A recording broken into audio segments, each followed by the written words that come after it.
Apocalypse, chapitre 19. Ensuite, j'entends la voix forte d'une foule très nombreuse dans le ciel. Elle dit : Chantez la louange du Seigneur, notre Dieu nous sauve. À lui soit la gloire et la puissance. Ses jugements sont vrais et justes. Il a condamné la grande prostituée. Elle salissait la terre avec sa prostitution. Dieu l'a punie parce qu'elle a tué ses serviteurs. De nouveau, on entend la foule. Elle dit : Chantez la louange du Seigneur. Oui, la fumée du feu qui brûle la ville monte pour toujours. Les 24 anciens et les 4 êtres vivants se mettent à genoux. Ils adorent Dieu qui est assis sur le siège royal en disant : Amen. Chantez la louange du Seigneur. Alors, une voix vient du siège de roi. Elle dit : Chantez la louange de notre Dieu, vous, tous ses serviteurs, vous qui le respectez avec confiance, les petits et les grands. Puis j'entends la voix forte d'une foule très nombreuse. On dirait le bruit des vagues de la mer ou le bruit de grands coups de tonnerre. Cette voix dit : Chantez la louange de Dieu. Oui, maintenant le Seigneur, notre Dieu tout-puissant, gouverne comme roi. Réjouissons-nous, soyons heureux et rendons-lui gloire. En effet, c'est maintenant le mariage de l'agneau. Celle qu'il a choisie pour lui s'est faite belle. Pour vêtements, elle a reçu un habit de toile fine, brillante et pure. La toile fine, ce sont les actions justes de ceux qui appartiennent à Dieu.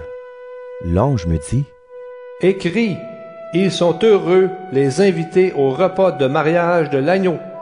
Puis il ajoute : Ce sont les paroles de Dieu lui-même. Alors je me mets à genoux aux pieds de l'ange pour l'adorer. Mais il me dit : Attention, ne fais pas cela. Je suis un serviteur comme toi et comme tes frères et tes sœurs qui sont les témoins de Jésus. C'est Dieu que tu dois adorer. Oui, être témoin de Jésus, c'est annoncer que les prophètes ont dit la vérité.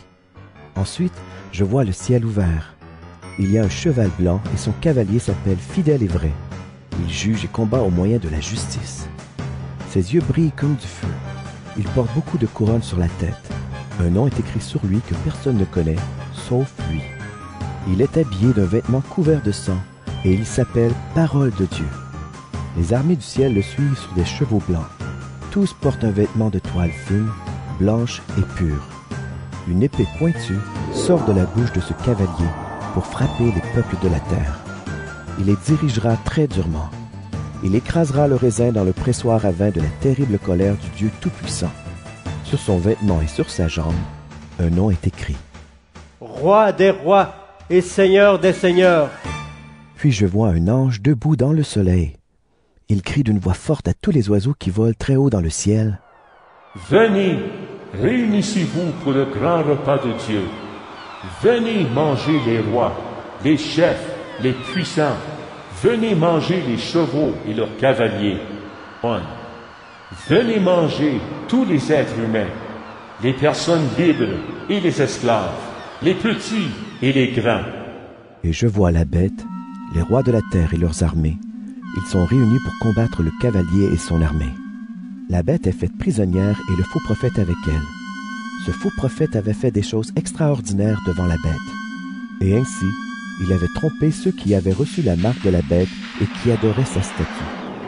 La bête et le faux prophète sont jetés tout vivants. La bête et le faux prophète sont jetés tout vivants dans le lac de feu et de poussière brûlante. L'épée qui sort de la bouche du cavalier tue ceux qui restent et tous les oiseaux se nourrissent de leur corps.